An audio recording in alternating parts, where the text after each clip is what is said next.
Welcome to a very special episode of the Good Listening To podcast with me, Chris Grimes.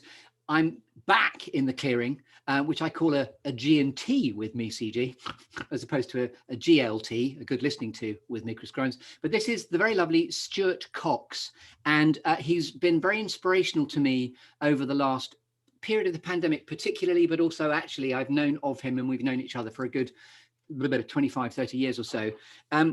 Stuart was particularly inspirational in the advent of the journey of the Good Listening To podcast, partly because I got very stuck into Shakespeare's All the World's a Stage as an idea to go a bit deeper into legacy and life reflections. So this is a very special, for reasons that you will shortly experience, legacy life reflections episode with Stuart Cox, who's an actor, Shakespeare director, global traveler, journeyman.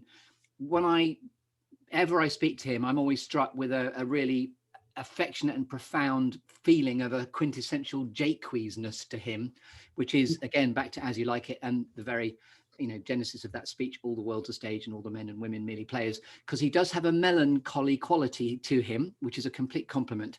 But I think we will explain and he'll tell you a bit more about that. So I've brought Stuart back into the clearing at his own request. And it's a privilege to have you back in the clearing on the Good Listening To podcast, Stuart Cox. Thank you, Chris. Very pleased to be here. And I'm very pleased that you're here too. So just explain, if you like, just tell us the story behind the story of why we decided to get back in touch with each other and do this. The thing is that I'm very unwell, and I don't tell many people about it, just close friends. But I think it would be good to share it with a wider audience because I think there's lessons to be learned. So my clearing space is my life now. My clearing space is absolutely as I am now and as I live now. And to get there, I have to go back really to, I was living in Cuba. And I did a Pericles there in 2016. And then I went back to Mexico to do 12th Night, also in 2016. It was the 400th anniversary of Shakespeare's death, so it all fitted very well. And then I went back to Cuba. And my idea was that I would live in Cuba and work in Mexico.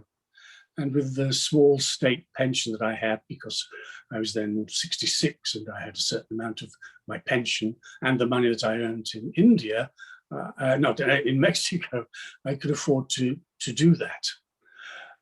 And I had work lined up, and I said to myself, I will do this until I'm 70, which would have been last year, 2020, but it was still another 3.5, 4 years away. And I said, because I'm absolutely fine at the moment, I feel very healthy, but one day I'll probably need the NHS. So I ought to go back because I always flew by the seat of my pants and I never had proper health insurance. So if anything happened, I would have been stuck. So that was my plan, to live in Cuba, work in Mexico for another 4 years. And in 2020, I would return to Britain. So make a plan and listen to God laugh. Because what happened in the middle of 2016, there was Brexit. And I was always paid from Mexico in pounds sterling into my account in Britain. It worked very well for me and for the people that were paying me. So taking my money out of an ATM in Cuba, suddenly after Brexit, the pound dropped 20 to 25%. So I had a lot less money.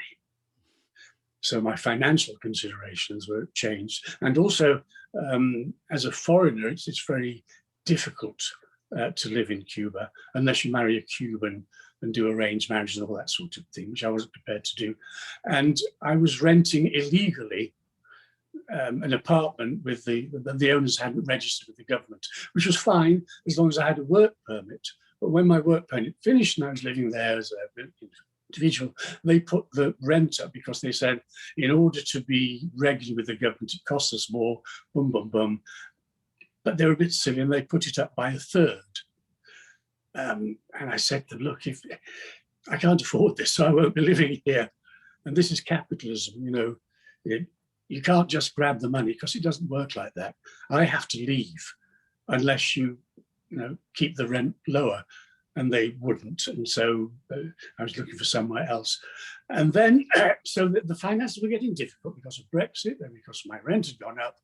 And I was in contact with a friend of mine, Jackie, who I worked with in 1972 and stayed good friends all the way through. And she said, oh, look, I'm renting a house in a miners' village in Wales. The house next door is empty. They're refurbishing it. What do you think? Shall I ask the owners if they would let you rent it? And I said, well, what's 3 or 4 years? Maybe I should go back now because the finances aren't working out. And I've got my work in Mexico. I'll go back to Mexico for 3 months every year in the winter. That'll be great. So, and also I thought, if I don't like it back in Britain, if it doesn't work out, I'll leave. I'll go back. I'll give it a year. If it doesn't work out, I can leave. Okay, new plan. So I came back, lovely house, lovely cottage here, halfway down a hillside, in a very tiny village of 30 houses, adjusting to being back. And 6 months later, I had a heart attack. But it wasn't, it wasn't an ordinary heart attack. And this is what I'd like people to know. It started at 10 o'clock one evening, and the only pain I had was in the middle of my back. Now, I had never heard of a heart attack pain being in the middle of your back. I thought it was the chest and the arms and all of that. And there was no pain in my chest, no pain in my arms. I had a severe pain in the middle of my back. I had a fever and the shivers, and I felt very sick. And I stayed up all night. I thought, oh, it's possibly a kidney infection, because I had somewhere in my mind that kidneys affect the back. So I was up all night, and it wasn't until the following morning I called an ambulance. And as soon as they arrived, they said, heart attack, get the morphine in, get on the stretcher, into the ambulance, off to the hospital. So by the time I got to the hospital, I'd been having a heart attack for 12 hours. And I got into A&E, and the man there who does this stuff shoved a needle up my arteries to the blockage, by which time I'm out of my brains on morphine, completely sky high. And I can see the screen, and I can see this massive blockage, and this thing is trying to push it, and he gave up, said, I can't do that. Nothing to be done. And I cheered, said, oh, what does that mean then? And he looked at me and said, a lifetime of breathlessness and a cocktail of pills every day, and walked away. I think he might have been on all night or something, or in a bad mood, but I was actually quite grateful for that. And then I was straight into intensive care, where I was for a number of days, and on the morphine, so don't really remember much. Were you on your own for all of this as well? You were just going through this as yes, very alone. Yeah, okay. Yeah, completely, yes. And I had a wonderful morphine dream. I sleepwalked, which I've never done in my life. And I dreamt that the intensive care ward was a performance art set. And I was doing a performance. And it was like Jim Carrey in The Truman Show. If you remember, that there was a foreign, and if I went round the side, I could see around the side of the intensive care unit, there were green fields, the countryside. And I thought, oh, this is performance art. It's like Monty Python or something in the middle of a field, and it's all happening. Oh, it's terrific, terrific. I'm not ill at all. And I woke up, mightily relieved, thinking, oh, well, I'm not ill at all. I was just doing a performance. And then I saw at the bottom of my bed my hospital gown, which I'd taken off and put at the bottom of the bed and got up and walked around. Fortunately, I was wearing underpants. Otherwise, I'd have been stark naked. And apparently a nurse grabbed me by the arm and walked me back. And because they used the player king in Rosencrantz. That's right. Wandering around the wilderness butt naked. And then I found out by talking to another young guy in his 40s who had a serious heart problem, and he was in intensive care for 27 days. And I spoke, we were in the same ward after he came out, and my hallucination was nothing, because he said that the nurses said they'd given him the Michael Jackson Happy Milk, which was the illegal drug that Michael Jackson got his doctor to take him. And he said for a number of days he saw the nurses and doctors as golden Labradors up on their hind legs, wearing white coats with clipboards. Happy Milk, right there. We should Google that. And then he said that was fine until I looked across at the bed opposite and I saw Jabba the Hutt from Star Wars. At which point he knew he was in trouble. It's a beautiful film set is just evolving for us all. It's absolutely incredible. Anyway, I went onto the ward, and then I got a secondary thing, a side effect, which is called Dressler syndrome, named after the doctor that investigated it in 1956. And it is, in fact, it's called pericarditis. Dressler, did you say? Dressler syndrome, but it's another word for pericarditis. Well, it's the name for pericarditis when it's a side effect of the heart. The pericardium is a membrane that surrounds the heart, presumably to protect it. And a wonderful story is that Chopin, when he died very young. He had tuberculosis and he died, I think, about the age of 38, 39. And they cut out his heart and they pickled it in a jar. And they put the jar in a church. And when the Germans invaded Poland in the Second World War, they stole the jar. But after the war, they found the jar and put it back in the church. About 3 years ago, some scientists wanted to investigate the heart to see if they could find out how he died. And they didn't even have to open the jar up because they could see from the scarring on the heart, he died of pericarditis, which was a side effect of the tuberculosis. So he didn't die of tuberculosis.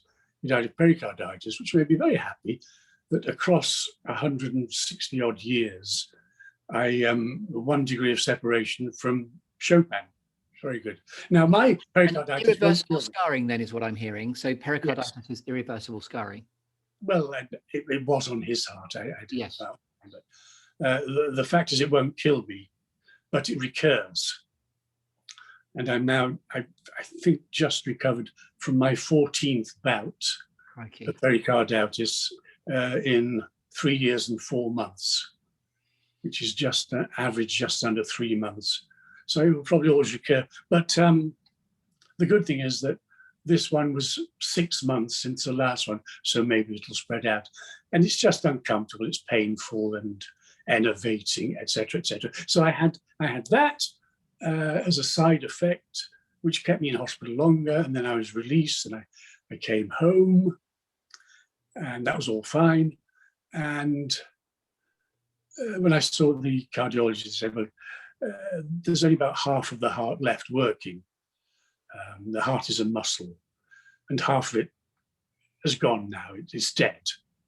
And the other half is not really sufficient well, it's very inefficient in pumping the blood around because that's what the heart does, it pumps the blood around the body.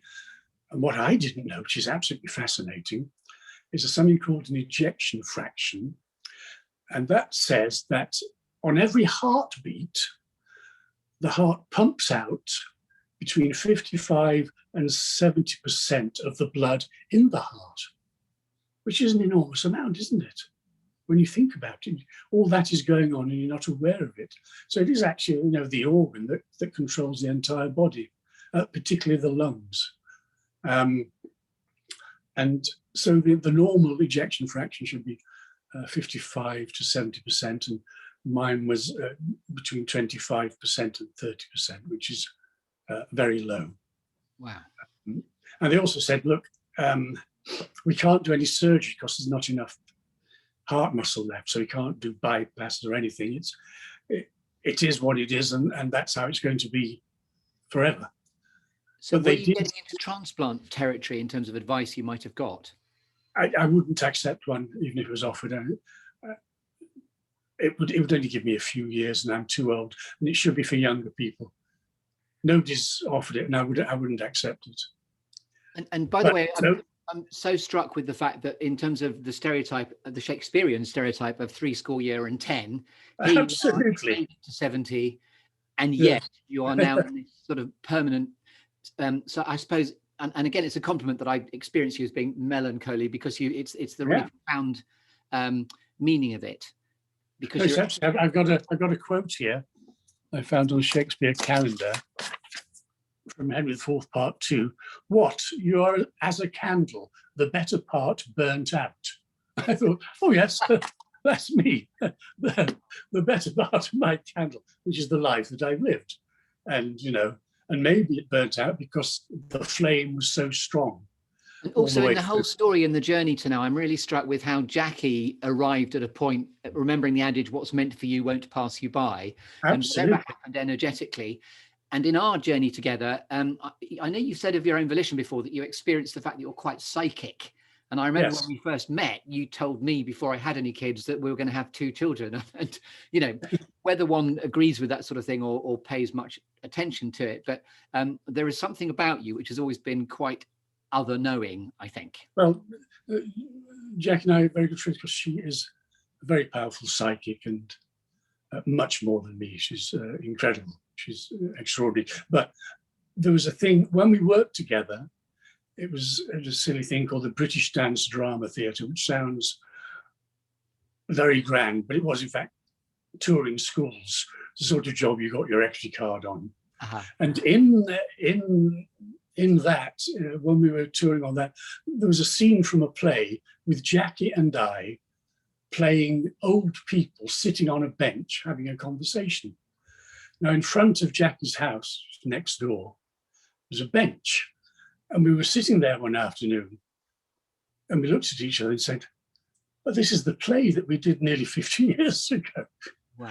We were actually recreating, or the play had.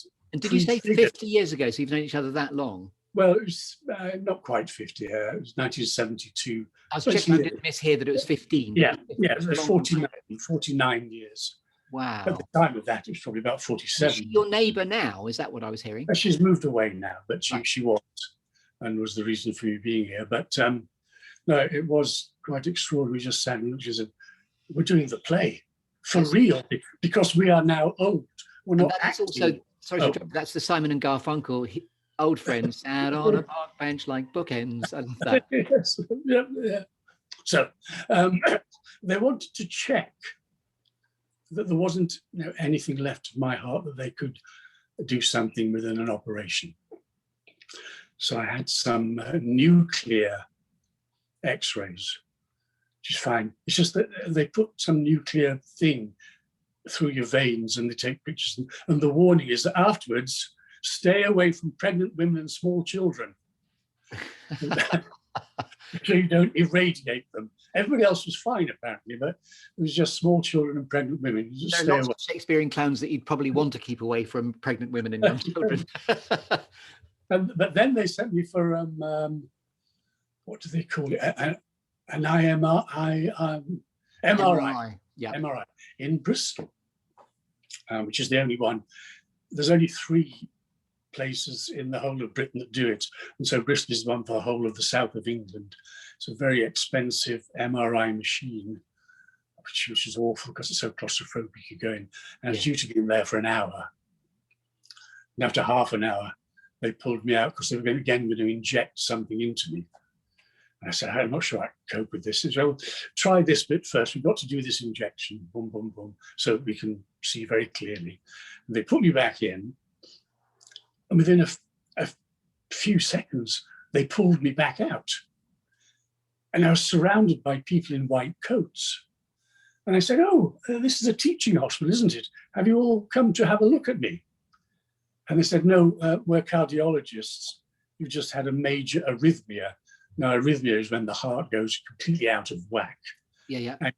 And you can have cardiac arrest, which is kind of instant death, basically. It's the one in the hospitals where they get the defibrillator and go clear, boom, boom. So they pulled me out and they said, we have to investigate this and you can't go home. I was only going to be there for the afternoon. and said, you can't go home until we investigate. And they did a little investigation. And if it was in the upper chamber, it's fine. They could cauterize it. Sounds painful.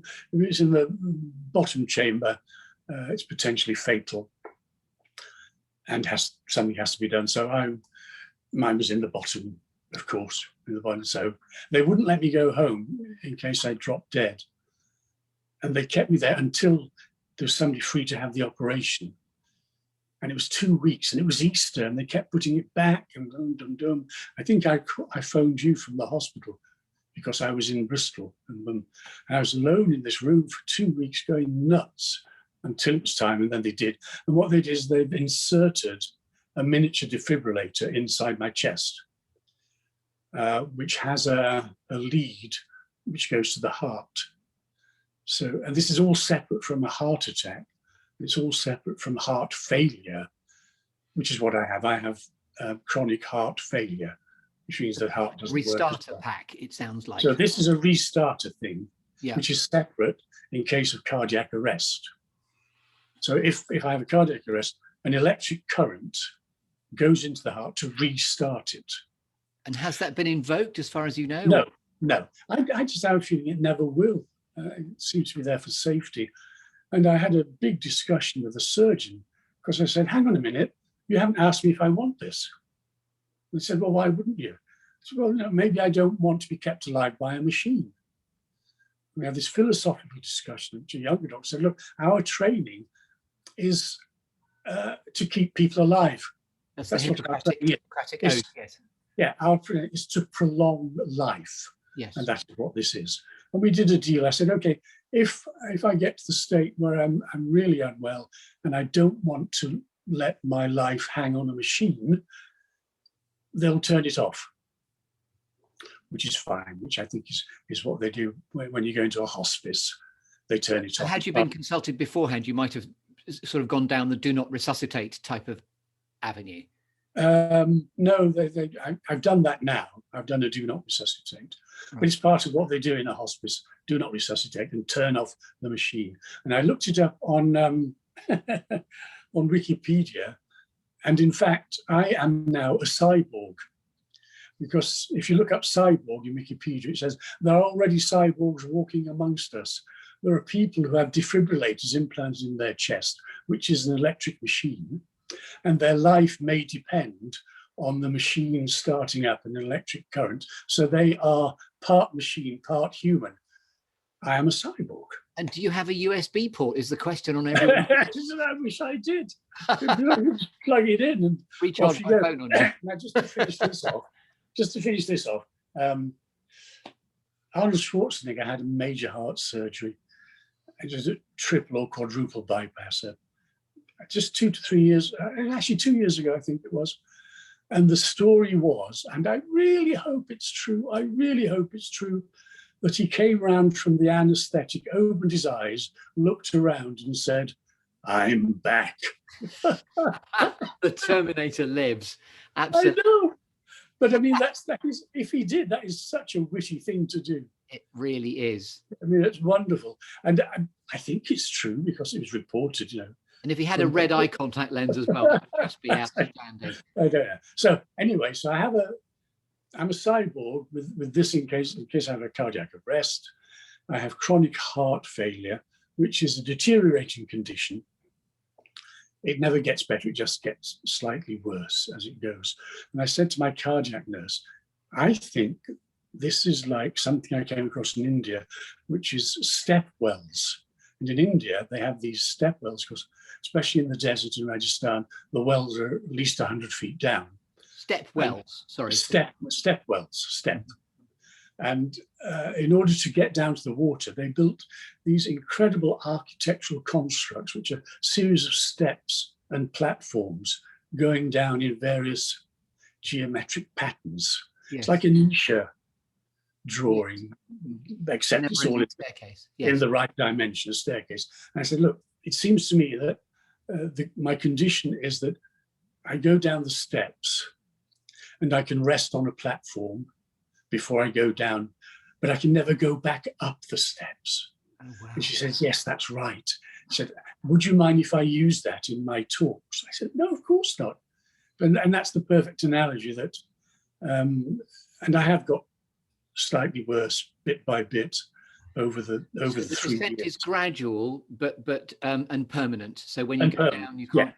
So when I, can't say ever someone, I will never get better than this, I will only get worse than that. And I think it's important to be realistic. I don't go for all this thing of illness that you fight it, you battle. Well, no, sorry, you have to accept and surrender to it. That's really the only way. And it also, if you tell people they're battling something, if it gets worse, then they feel guilty. Why aren't I getting better? It must be me, it must be my fault. So this is entirely wrong with a major, major illness like this. And I think certain cancers, I think the best thing, you accept it and say, this is it, I surrender to it, and you're much happier. Now, so this is the state that I'm in. And the statistics are, with my kind of heart failure, 40% die within a year.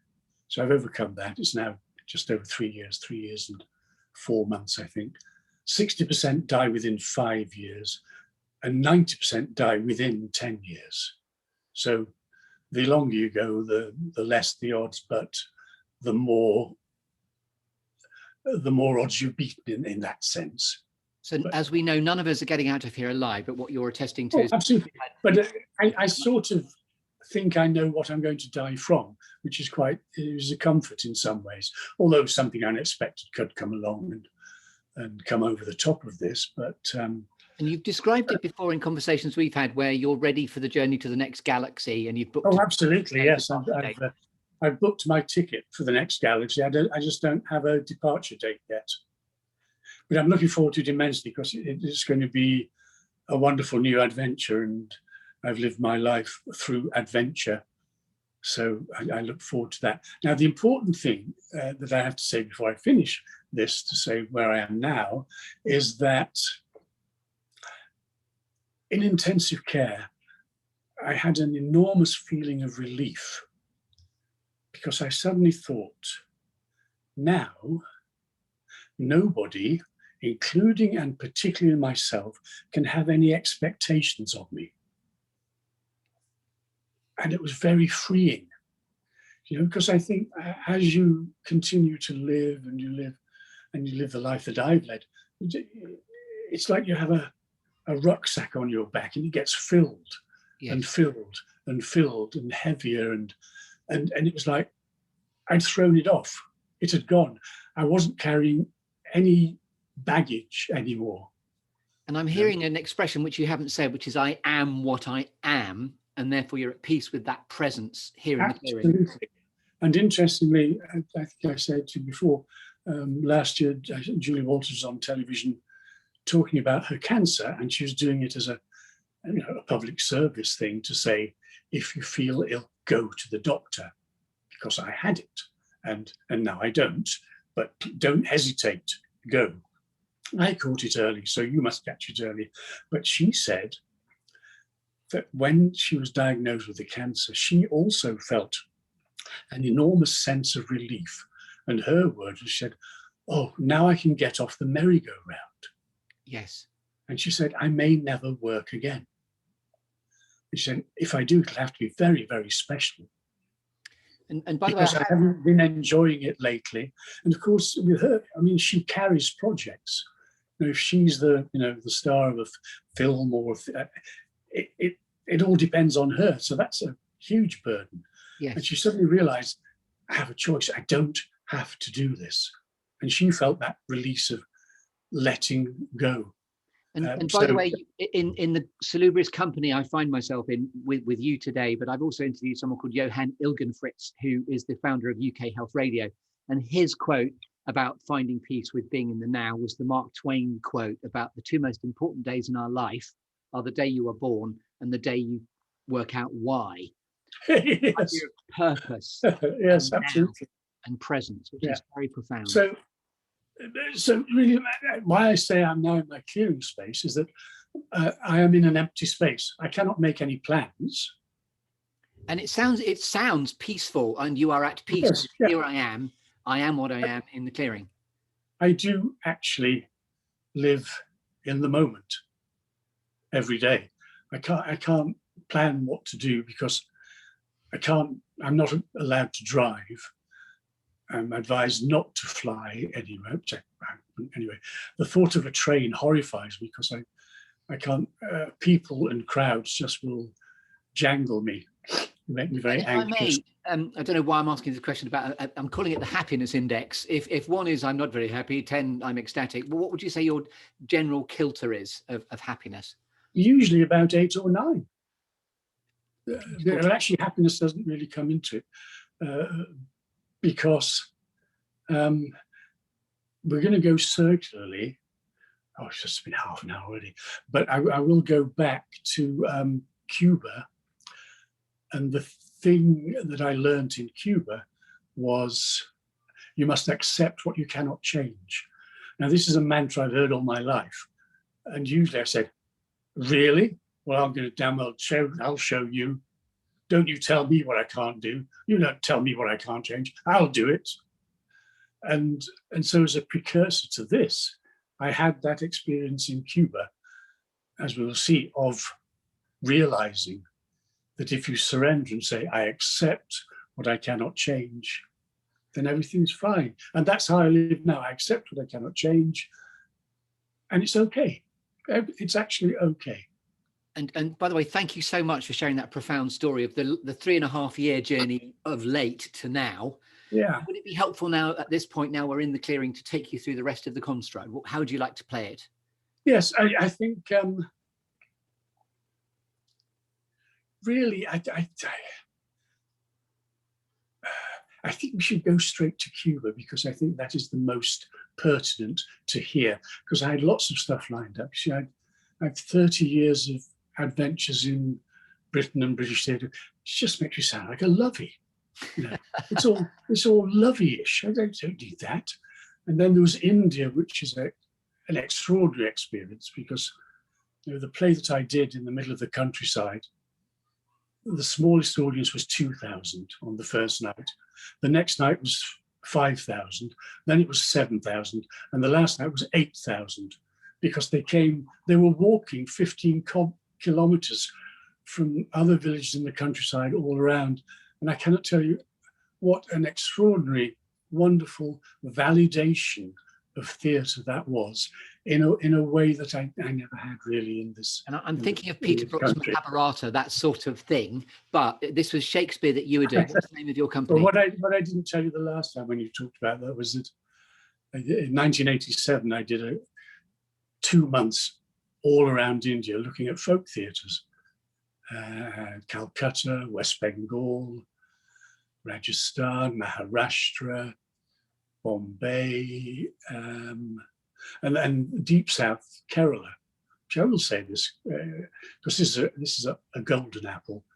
And in Kerala, I saw the oldest extant theatre in the world with a continuous history of at least 2,000 years. Wow! And it's in Sanskrit, and the plays are written on palm leaves. And it was denigrated by the academics and experts as a folk theatre thing, blah, blah, blah, until they discovered a play by a very famous Indian classical theatre writer that they were still doing, that they've been doing for 2,000 years, ever since he wrote it. And so they had this big symposium because they discovered this theatre had been going on for 2,000 years, and oh God, it's our roots, it's our Sanskrit roots, it's wonderful, wonderful. The math is about 4 times as important as the Globe Theatre because it's been going 4 times as long. Yes. And I got fascinated by it. A lot of it was just a single actor in front of a big oil lamp. And it's some kind of Indian theatre you may have seen, where the face is painted bright colours and everything, and they have rice paper headdresses, etc. But this is the original. It's called Kutyatam, and the flickering of the oil lamps over these colours on the face are absolutely extraordinary. And there's musicians and it's sung. The actor sings in Sanskrit. It is so highly skilled. It's Is it recorded so you can share links? Oh yes, to later points? So I'd love to get an if example. you look on YouTube, Kutyatam, Kutty, Kuttiatam. I'll send you Kutyatam. I'll send you a link. It's the most extraordinary. By the way, sorry, the Peter Brooks thing I mentioned was the Empty Space book, informed partly what I'm doing now, which is the idea of a clearing, an empty space that's brimming and charged with potential. So I know you weren't talking about the Mahabharata, but that's the sort of reference in there. Well, what I was going to say was that there's a director in Kerala, which is where this Kutyatam exists, but he was working with another much more modern kind of folk theatre, but just still based on traditions, a few hundred years old. And so Peter Brook came, because Peter Brook went all over India to look at the folk theatres. And he said he came to my theatre and he took away one movement, the actor drawing the arrow on a bow.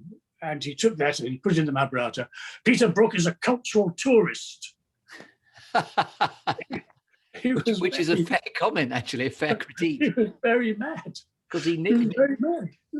He didn't. Which proves, by the way, there's no such thing as an original idea. It's all in the repackaging. Absolutely. I mean, I think Peter Brook is wonderful and amazing, apart from the fact that he can't do folk theatre, rough theatre. And by the way, comically, that reminds me of the number in my early career going to loads and loads of commercial castings. You didn't get the job, but the comedy slapstick genius you might have done in the casting, they've nicked it, given it to another actor, and done it in the commercial.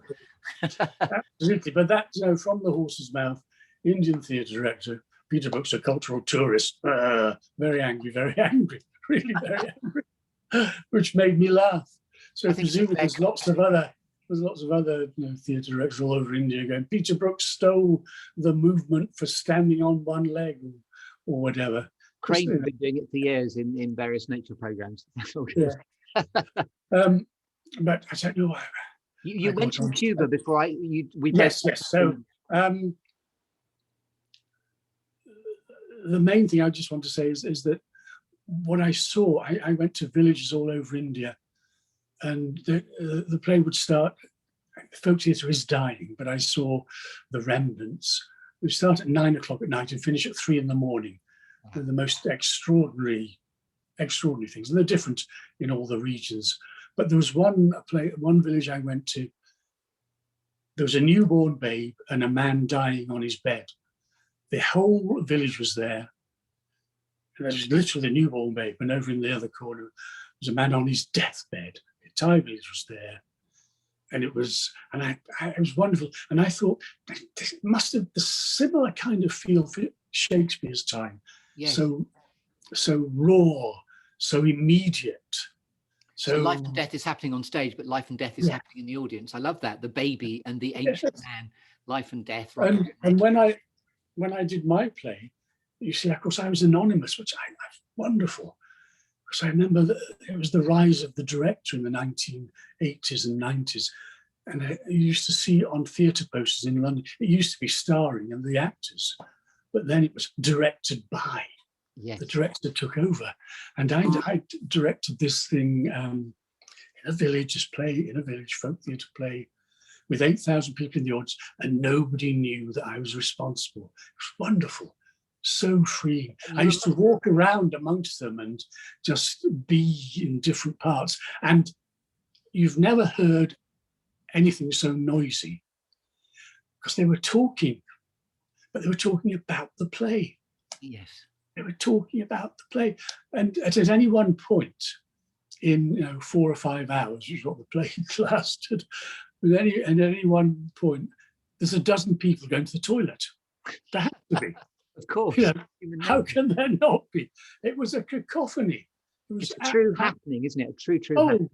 It was absolutely wonderful, which is why I didn't want to come back to British theatre anymore. I've had too much excitement. It's been a bit dull to go to Cheltenham Rep. Sorry, Cheltenham Rep, and whatever. It was very personal. It's the idea of a proscenium arch in all its dullery. Yes. It was like everything so far in my career. It's like it'd been an apprenticeship, which had led me to here. And now I had to go forward, yes, not backwards. And that's why I chose to go to Mexico and ended up in Cuba. Now, I love Cuba, but it's difficult. The tourists don't see it. The tourists want it to be wonderful because it's so romantic. And I was that way the first time I went. I was romantically in love with the place. But I had the great privilege of working there and working within their system. Because I did I just want to go back and say where everything is connected. Because in Mexico, when I did the Shakespeare competition, which the Anglo-Mexican Foundation started, and there's a woman called Susan Chapman. At a certain stage in the 1980s, the Anglo-Mexican Foundation, which is a sort of, bringing the two together, but mainly it teaches English. It's the premier English language thing. But they decided they would set aside a certain percentage of their profits for cultural events. And Susan Chapman was the director of cultural events. Was very good to me, very kind. And of course, in a sense, I was perfect because I was a British actor there. So I did a lot of shows for them. I did readings in shopping centres to people learning English, which I loved because they'd gone to work and it was like a night school, to learning.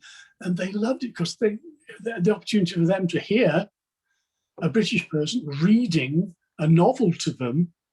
I mean, the faces. And Stuart, you so remind me of the player King in Rosencrantz and Guildenstern, just wandering around in the wilderness, pontificating, artistically cutting edge. I love that. So that was one of many things that I did. I directed things, I did one shows. But then Susan had the idea to do the Shakespeare competition for 16 to 18-year-olds, in which they would do a soliloquy, which they call a monologue from a play, and a sonnet, and asked me would I take it on, which I did. And quickly began to love it. And over the 16 years, I must have worked with over 1,000 teenagers between the age of sort of 16. Is that the thing you're probably most proud of, do you think, in your artistic endeavour? In some ways, yes, in many ways, because it was, for me, it was very real and it taught me so much. You see, it taught me how to act Shakespeare. They taught me. And I have an innate distrust of method. I can't stand method, like the drama centre in London. Yes. It drives me crazy because there's 100 ways of getting to a performance. And Colin Firth went there. He's brilliant, by the way. But I know. No, I don't think there's any one way, and it's sort of. I've worked with people from the drama centre. For many of them, it's like a religion. But you have to be adaptable, really. And so. What I found by working with these things, that acting is incredibly simple. Very hard to do, but at the root, it's very simple. You think the thoughts of the character, you feel the feelings of the character, and you let them out through the words. I love that. I absolutely agree with that. That is what acting is. How you get there is something else, but please don't complicate it.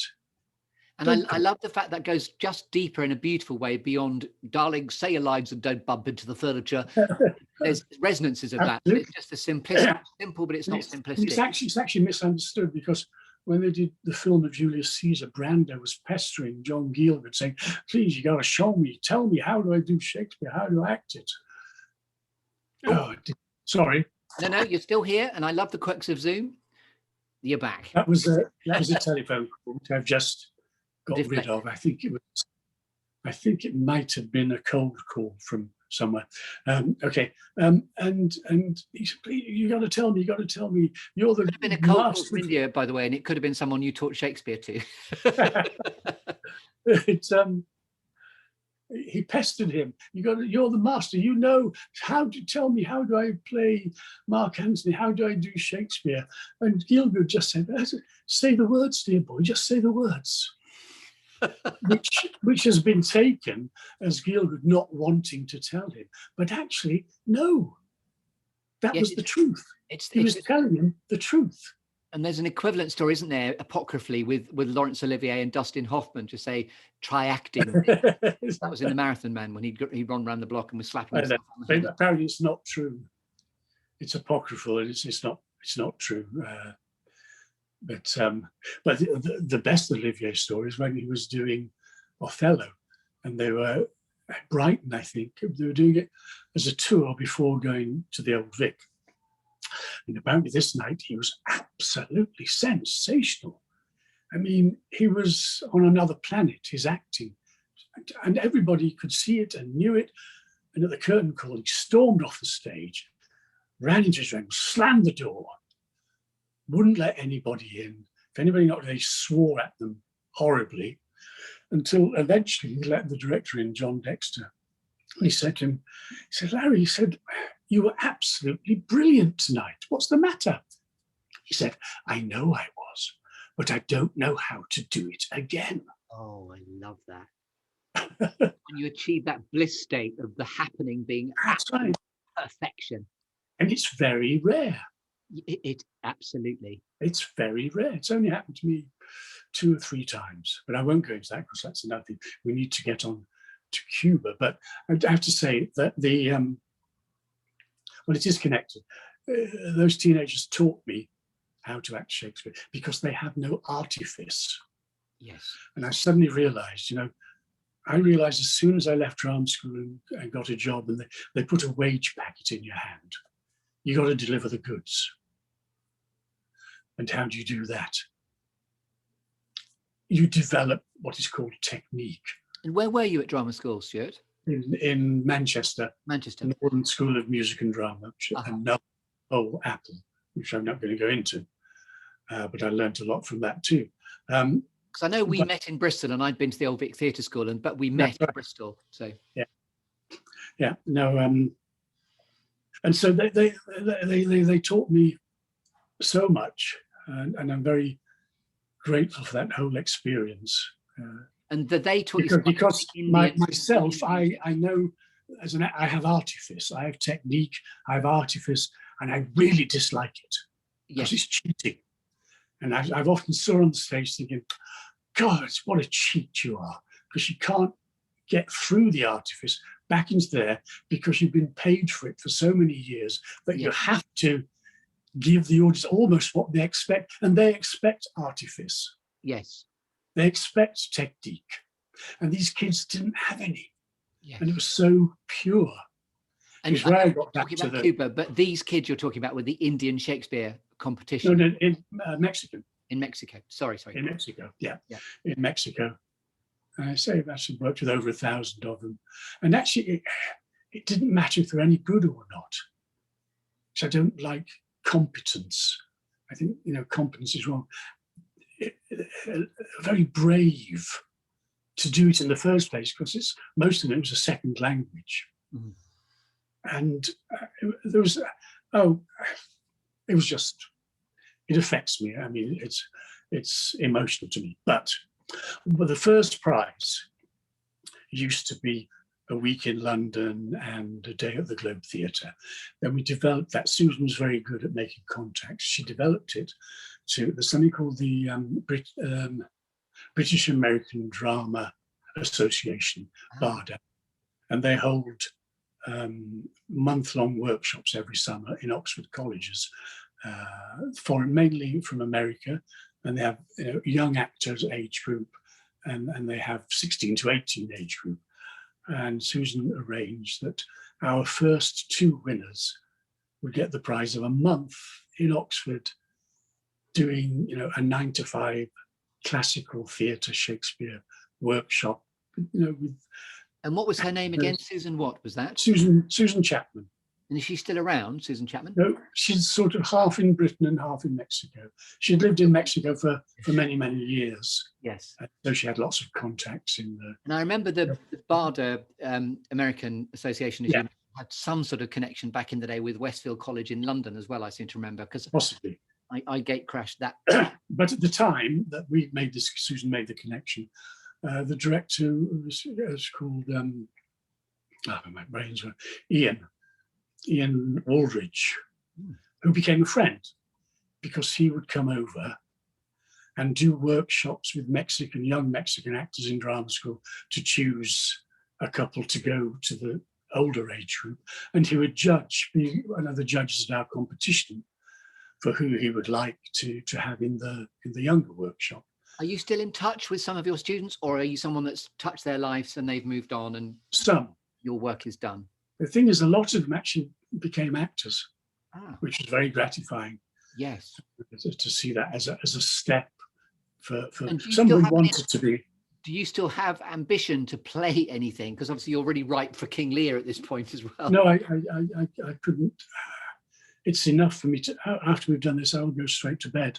I have no energy. I can't. And by the way, thanks again so much for spending this time and energy talking about this. This is really not worry. But Ian and I became friends. Yes. And because he would come over and, rather than being alone in his hotel room after the show, I would go back to the hotel and they'd book a room for me, and we'd drink a couple of bottles of wine and we'd chew the fat and not lovey-ish, because neither of us are. It's just true connection is what I'm hearing. Yes, absolutely. And then Susan one day brought him down to my village, Tepos on a Sunday, and we went out to lunch. And I remember we were sitting there having lunch in this lovely outdoor restaurant just really opposite my house. And he had said, "So, got any plans?" I said, "Well, for the last couple of years, I've been trying to organise a Shakespeare workshop for young actors in Cuba. Because I think they're isolated, and it would be a gesture of solidarity to go there. Because I couldn't be paid, I would have to sort of raise funds to go. But I mean, the problem is that I can't get a contact. But I don't know, can I raise the funds?" He said, "How much is it?" I said, "Well, I could probably do it for about £300, the airfare." "I'll give you that." And as soon as he said that, I had to do it. Right. Just £300. Isn't that extraordinary? The relative ease of that. Because I know. I mean, I did subsidise it from my company, but I couldn't subsidise the whole thing. But that got me the airfare and a few nights of my food and accommodation. But as soon as he said that and he offered it, I had to do it. Yes. Because you can't turn around and say, "Oh no, I couldn't be bothered." That's the wonderful thing of the psychology of influence, social proof. Say out loud, you're going to do it. So I don't know if I've ever said to Ian, I say to him now, "Ian, thank you very much. You were responsible for me going to Cuba." And indeed, you should do that, as this is very much a sort of existential moment in the clearing. You should do that. So I do. I thank you very much, Ian.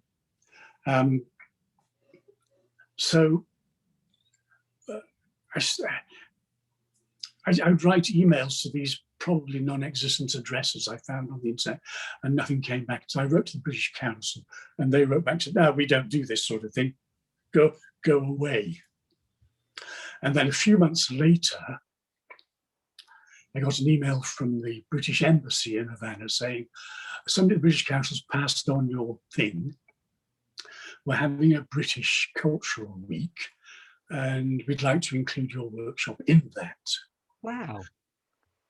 And I will. And it wasn't any of the British people. It was a Cuban woman who was working at the embassy, who had a lot of contacts in the Havana cultural field, and she arranged for me to do the workshop with the most cutting edge theatre company in Havana called the Teatro El Público, the public theatre. And so it happened. It would take me so long. By the time I was going to go there, which was October 2014, that I'd lost all enthusiasm. I thought, I can't remember why I had this idea now, but I suppose I'd better go and do it. And as I said last time, the journey in a taxi between the airport and the centre of Havana blew my mind. I fell in love, and I realised slowly this is where I wanted to live. And I did the workshop, and it was very successful. We started off the first day, there were 10 that the director Carlos had rounded up. The next day there were 18. Wow. Because the word had gone around. This is okay. This is kind of worth doing. This is, you can put this on your CV sort of thing. Yes. And I was really just doing, think the thoughts, feel the feelings, let the words out. No histrionics, no proper acting with Shakespeare. And they liked it. They liked it. And to the extent that, boom, boom, boom, I was told that somebody from the Ministry of Culture had seen, we did a presentation, which we always do, which went very well, had seen it and thought it was great and might want me to go there again. But I was leaving the next day and I had no contacts. So I went back the next summer in June 2015 and went to the Ministry of Culture and found the people, and they gave me an official invitation to go and direct a Shakespeare play in 2016, which is where I decided on Pericles. Yes. And by which time I had begun to live there. Yeah. In preparation for doing the show and to live there afterwards. But, and this is where I'm going to round things off, all is not as simple as it seems. And the mantra, which I now have, you must accept what you cannot change, first came to me in Cuba for the following reasons. I made contemporaneous notes. So this goes, originally in June 2015, after being invited to direct a Shakespeare play in Havana, and whilst looking for a non-theatre space for performances of Pericles, I wanted to use the ruined facade of a hotel in Vedado. And Vedado is a wonderful broken down residential area just to the side of the centre and in front of the Atlantic Ocean. So I said to the Ministry of Culture, I want to use this ruined hotel. No, but that is under the Ministry of Tourism. Well, can't the Ministry of Culture collaborate with the Ministry of Tourism? No, they can't. So then in September 2015, I said I'd like to use different rooms inside an arts centre mansion owned by the Ministry of Culture. And it also had a theatre attached to it. Oh, that's a good idea. But on my return in December 2015, they decided to renovate the mansion over a 2-year period. I said, oh, that's great. The renovating will all add to the atmosphere. No, the ceilings won't be safe for the general public. So on returning in January 2016, I said I'd use the garden of the mansion and the outbuildings. And so started rehearsals, April 2016. Oh, about using the garden and the outbuildings, you can't, because you can't have any lighting outside the theatre. That's all right, I'll do it in daylight before it gets dark. No. The theatre in Cuba starts at 8:30, and if it's any earlier, apart from Sunday when it's 5:30, nobody will turn up because it's too early, they're not used to it. But anyway, it's the rainy season and the hurricane season as well. Oh, well, I'll just use the theatre with the audience sitting on the stage on all 4 sides on chairs and cushions. No. Your official letter of invitation dated January the 12th wasn't sent the 6 blocks to the actual theatre until April the 12th, which is a few days before. And although it details the theatre, the letter gives no dates. And anyway, the programming department hadn't seen the invitation, so other shows have been programmed in the theatre for June. Then I looked for a non-theatre space in the van I can use, like an art gallery or museum or government-owned building. No. The Ministry of Culture is a separate unit within the government and doesn't collaborate with any of the other ministries. Then I'll find an old decaying mansion that's privately owned and hire it for the show and rehearsals. No, your invitation doesn't cover that. So doing so would be illegal as you don't have a license for it. So how can I get a license? You're a foreigner, so you can't get a license. I think I need a meeting with the Minister of Culture. Oh, we've just found some dates for you in the theatre you originally wanted. Thank you. The director of the theatre we promised you has made a mistake and forgot that other plays are also programmed at the same time, so you can only have it for a week. Well, a week is better than nothing, so thank you again. But you also want to do Pericles' theatre in the round with the audience sitting on the stage? Yes. Well, there's a national prohibition throughout Cuba by the Minister of Culture that theatre in the round with the audiencing on the stage is banned, so you can't do it. Why?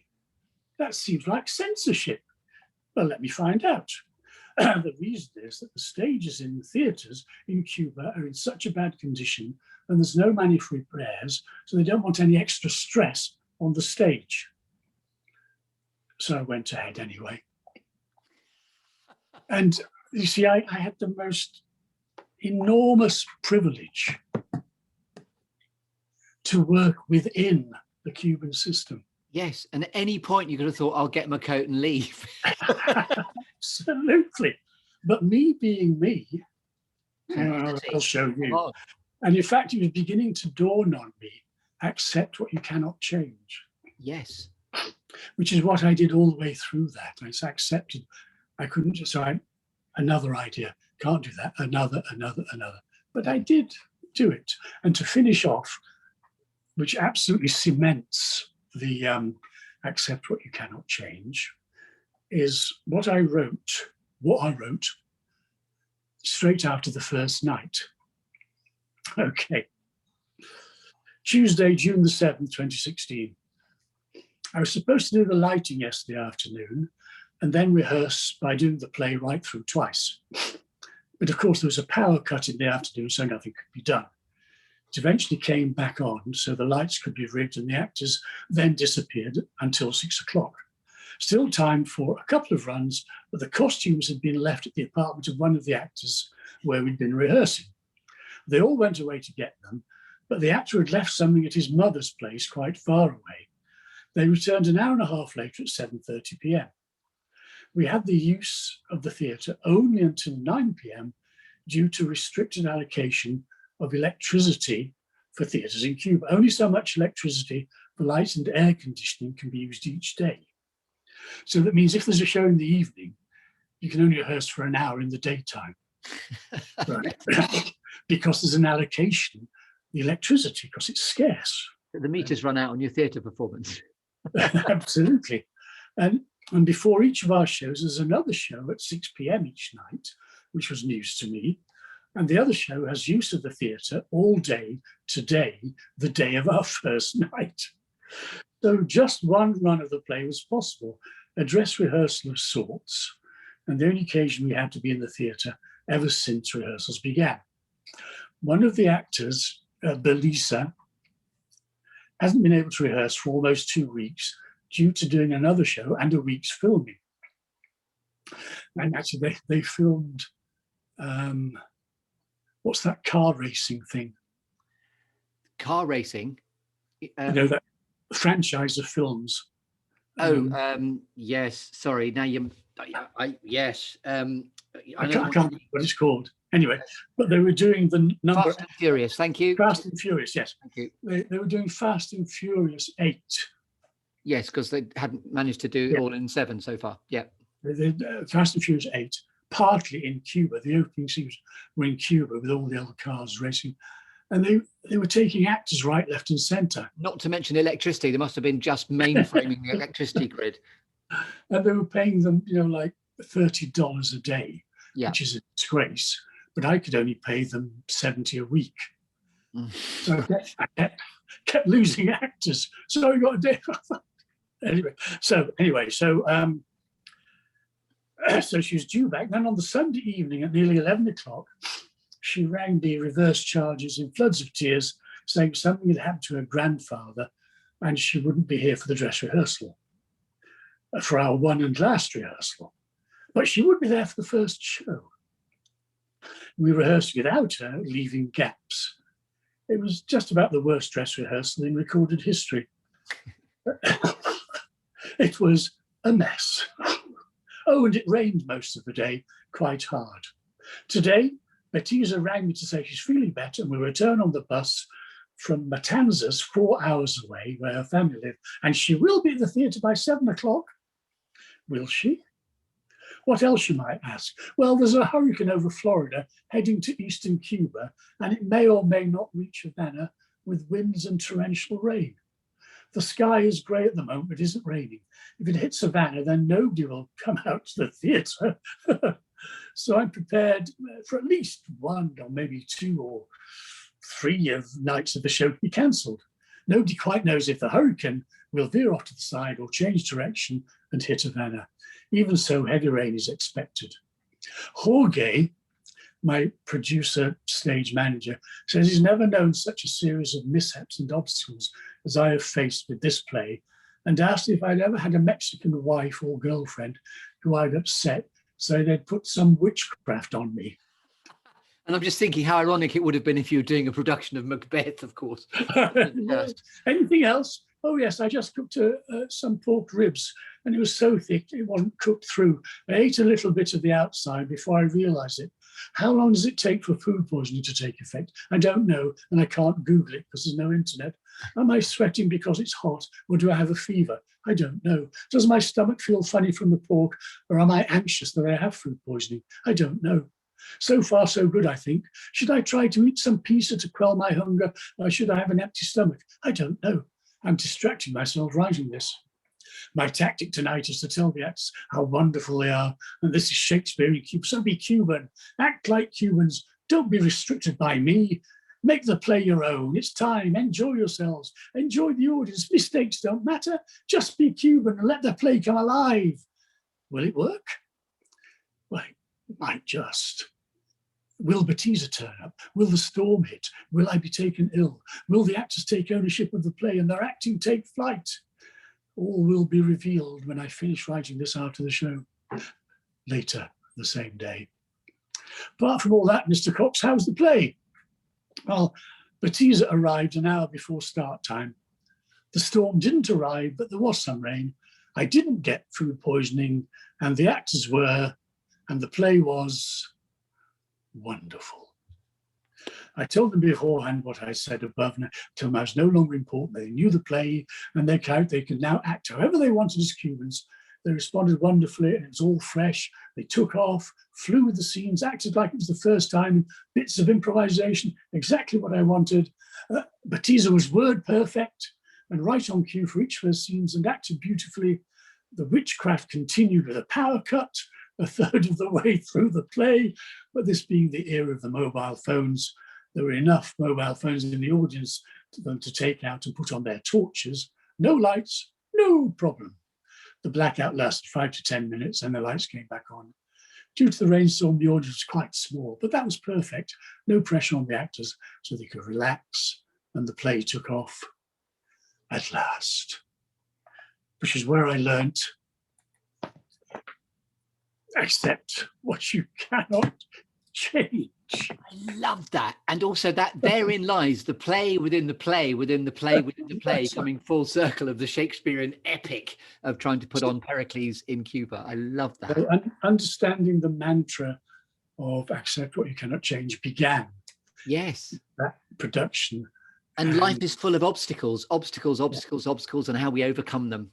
So when the heart attack happened and the heart failure, I was already in the place to accept what I cannot change, and also the relief of getting rid of the rucksack. And I have no expectations of me now, and nobody else can have any expectations of me. And it's very, very freeing, but only when you're in this situation. Of course, in your situation, it doesn't apply. You've still got many years of plowing through, doing your work, which you do. I mean, I really admire you for doing this in the lockdown. You know, the whole series of very interesting people that you've been talking to on this. It's great, because a lot of people just don't, do they? And you've accepted what you cannot change.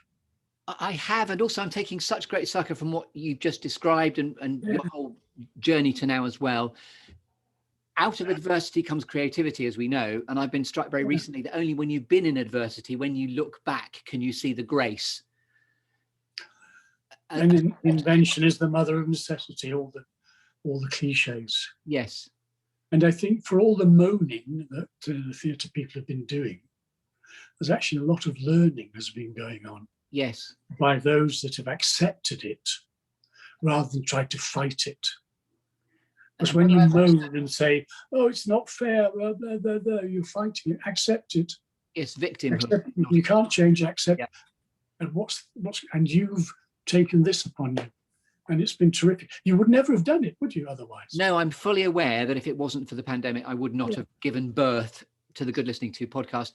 Nor the other thing that I'm really grateful to you, you've lent in so beautifully to help me curate the hashtag #LOLvirus Facebook group. I know you've recently decided it's exhausting and you've stopped, but please come back whenever you're ready. Chris, I'm afraid I've, as we used to say in the North, I've shot me bolt. Is there anything else you'd like to say? Because this has been an absolute privilege, if I may, to sort of bear witness to what you wanted else to say. But is there anything else you'd like to say here in the Good Listening To podcast clearing, Stuart Cox? No, it's all the thing. But actually, yes, all I want to say is that people have been saying to me, now that I'm in this condition, you should write your memoirs. You've had a very interesting life, and I don't want to do it. I don't think I could physically do it. And I think there's enough memoirs out there. I don't think it's going to interest, it may interest a number of people, but not a huge amount of people. I don't like vanity publishing, and I don't have the money, so I wouldn't do that. I would only have done it if there was a publisher. And then I would have put stress on myself. And by the way, that is the intention of Legacy Life Reflections. It's the idea of helping people just give give an attestation to their journeymanship. If I had done a memoir, it would have been called Rubbing Shoulders, because whilst not being famous, thank God myself, I did rub shoulders with the most extraordinary people. And also rubbing, if you describe how you rub shoulders, that leads you into what was happening in that part of your life. Yes. I mean, I could say I was the butt of a Bernard Manning joke in 1970. I could say that I saw Muhammad Ali 50 yards away from me at the opening of a sports event in Islamabad. Wow. I mean, yes. And I could say the most pretentious thing you'll ever hear, in that in 1975, I meditated with a Japanese Zen priest on the top of the Mount of Olives in Jerusalem, where one half of the house looked out over Jerusalem spread out, and the other half looked out over the Judea desert and the Dead Sea. And the Judea desert is grey, as the Dead. It was like a miniature Japanese garden. I mean, I've got hundreds of those. You have certainly been here, Stuart Cox. You have an amazing colour. But so actually, you asked me to do this. It helped me to look back and shape apples. So it would be Israel apples, Manchester apples, India apples, Mexico. So in the construct of the podcast, the 5, 4, 3, 2, 1 exercise, you think has helped and has been cathartic? Well, it did, because instead of just having a whole list of names of the rubbing shoulders, you could actually take the rubbing shoulders into a time of my life and snapshots of where I was in my. So it's not, name dropping. It's saying, when you work in the theatre, you're bound to come across people. You're bound to. It's the nature of the work. And people say, oh, you're name dropping. No, is that your claim to fame then? Go away. I mean, actors do it amongst themselves because we understand. Yes, rubbing shoulders. But I've stopped doing it in front of other people because they think, oh, you're just trying to, but it's not that. And apart from that, I've eaten with the Mujahideen in Pakistan. I've slept with Arab trackers with machine guns by the shore of the Dead Sea. In a slumbering way, you're not slept with Arab trackers. I mean, there's so many extraordinary things that would have to have a context. And what I'm hearing also is that maybe in short bursts, you should read Shakespearean text. You should read various monologues to sort of do those that have most impacted you, because you obviously have a great passion and knowledge. Indeed. I told you about this, the one that I found from Henry V. So, what you are as a candle, the better part burnt out. Well, this morning, the better part of me is burnt out, and I need to go and recover a bit. So I go lie down. Thank you so much sincerely for asking and wanting to come back to the Good Listening To podcast for what has been a G&T with me, CG, which is when I do a bit of a captain's log supplemental, going back into the clearing with somebody who has yet more to say. Yes. It's been a real privilege talking to you on a Legacy Life Reflections episode. You've been listening to me, Chris Grimes, on the Good Listening To podcast, and this is the lovely, wonderful man and journeyman that is Stuart Cox. Thank you. Thank you.